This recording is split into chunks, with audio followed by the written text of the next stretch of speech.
नमस्कार। आज के इस खास विश्लेषण में हम बात करने वाले हैं बिहार की सबसे बड़ी परीक्षा व्यवस्था यानी बीपीएससी के बारे में। देखिए, हम सब जानते हैं कि हाल के दिनों में परीक्षाओं की पारदर्शिता को लेकर कितनी ज्यादा चर्चाएं हुई हैं। इसीलिए आज का हमारा पूरा फोकस बीपीएससी के उस नए और बहुप्रतीक्षित 2026 एक्शन प्लान पर है, जो सिस्टम को पूरी तरह से क्लीन और सुरक्षित बनाने का दावा कर रहा है।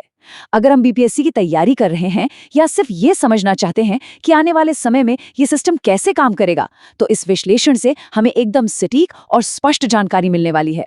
तो चलिए जल्दी से देख लेते हैं कि आज हम किन अहम पहलुओं पर बात करेंगे। सबसे पहले हम समझेंगे कि इस पारदर्शिता की अचानक इतनी सख्त जरूरत क्यों पड़ी। उसके बाद नई 2 चरणीय परीक्षा प्रणाली, मुख्य परीक्षा के लिए पटना को ही क्यों चुना गया, ऑन साइट वेरिफिकेशन का कड़ा नियम और अंत में कैबिनेट की मंजूरी का क्या स्टेटस है। चलिए सीधे बिना किसी देरी के शुरू करते हैं। सबसे पहले आते हैं हमारे पहले और सबसे बुनियादी सेक्शन पर कि आखिर इस पूरी कवायद की, इस पारदर्शिता की जरूरत ही क्यों है। देखिए, किसी भी नए नियम या एक्शन प्लान को समझने से पहले हमें उस बीमारी को समझना होता है जिसका वो इलाज है। हमारे मन में ये सवाल जरूर आ सकता है कि आखिर ऐसा क्या हो गया जिसने आयोग को अपना पूरा का पूरा स्थापित सिस्टम ही बदलने पर मजबूर कर दिया।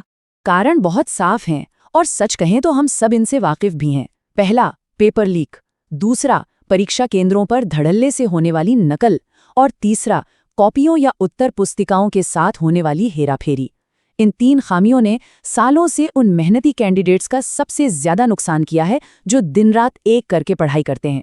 बीपीएससी अब सीधे तौर पर इन्हीं 3 ऐतिहासिक समस्याओं पर अपना वार करने जा रहा है ताकि एक एकदम पारदर्शी माहौल बने और जो योग्य है सिर्फ उसी को मौका मिले। अब सवाल आता है कि ये होगा कैसे। यहीं पर एंट्री होती है हमारे दूसरे भाग की, यानी 2 चरणीय परीक्षा प्रणाली की। चलिए देखते हैं कि आयोग ने अपने स्ट्रक्चर में क्या ऐतिहासिक बदलाव किया है।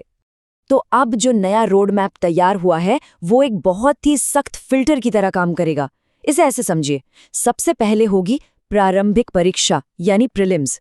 ये सिर्फ एक स्क्रीनिंग होगी। जो कैंडिडेट्स इस पहली और बड़ी बाधा को अपनी मेहनत से पार करेंगे, सिर्फ वही उस दूसरे चरण यानी मुख्य परीक्षा तक पहुंचेंगे, जहां निगरानी का स्तर एकदम टॉप क्लास होगा। और फिर अंत में पद की जरूरत के हिसाब से इंटरव्यू। मतलब इस फिल्टर के बाद कोई गुंजाइश ही नहीं बचेगी कि कोई अयोग्य व्यक्ति आगे बढ़ पाए। और हाँ, अगर किसी को लग रहा है कि ये सिर्फ कोई हवाई बात है या कोई छोटा मोटा ट्रायल है, तो ऐसा बिल्कुल नहीं है। ये नया 2 चरणीय सिस्टम TRE-4 और AEDO जैसी आगामी बड़ी परीक्षाओं में पूरी तरह से लागू होने जा रहा है। मतलब अब से यही नया नॉर्मल है। हर बड़ी परीक्षा इसी सुरक्षित पैटर्न पर चलेगी। चलिए अब तीसरे और एक बहुत ही दिलचस्प पहलू की तरफ बढ़ते हैं, मुख्य परीक्षा का केंद्र, और वो है पटना। आखिर इसके पीछे की रणनीति क्या है? इस पूरे नए ब्लूप्रिंट में एक बहुत ही खास नंबर है और वो नंबर है 1। जी हाँ, सबसे महत्वपूर्ण मुख्य परीक्षा के लिए अब सिर्फ एक ही शहर पर फोकस किया जाएगा और वो शहर होगा पटना। अब हम सोच सकते हैं कि ऐसा क्यों? देखिए, जब परीक्षाएं दर्जनों अलग अलग जिलों में होती हैं तो हर जगह एक जैसी अचूक सुरक्षा व्यवस्था बनाए रखना व्यावहारिक रूप से बहुत मुश्किल हो जाता है। कहीं ना कहीं कोई लूप होल रह जाता है। लेकिन मुख्य परीक्षा को सिर्फ पटना में केंद्रित करने से क्या होगा? बीपीएससी अपनी पूरी ताकत, अपने सारे रिसोर्सेज एक ही जगह लगा सकेगा।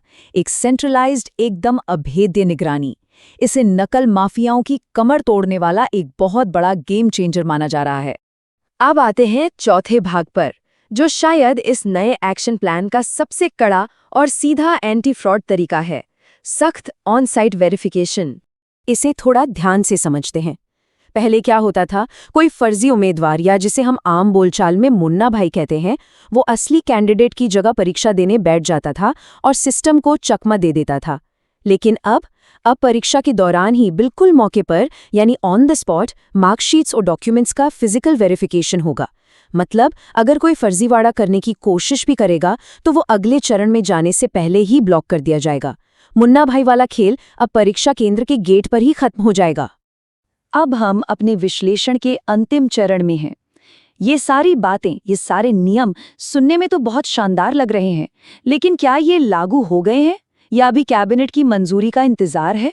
देखिए, इसकी आधिकारिक प्रक्रिया पहले ही शुरू हो चुकी है। पहले कदम के तौर पर बीपीएससी ने इस कड़े और शानदार सिस्टम का प्रस्ताव सामान्य प्रशासन विभाग को भेज दिया है। अब बस इंतजार है तो आधिकारिक कैबिनेट की हरी झंडी और उस अंतिम मुहर का। जैसे ही वो मुहर लगती है, समझ लीजिए बिहार में परीक्षा का पूरा माहौल हमेशा के लिए बदल जाएगा।